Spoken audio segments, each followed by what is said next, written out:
Alright, this is Erica Brooks. We're down here on Campfield, and as you can see, people are cooperating. They're getting food that delivered to the neighborhoods. They're volunteering their services.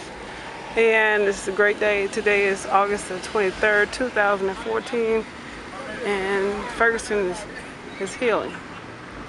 This is Erica Brooks. Once again, like I said, we're here in Ferguson, Missouri. Today is August 23rd, and God is in the air. People are regaining their neighborhoods back, and things are coming to a calm. Like I said, people are working together.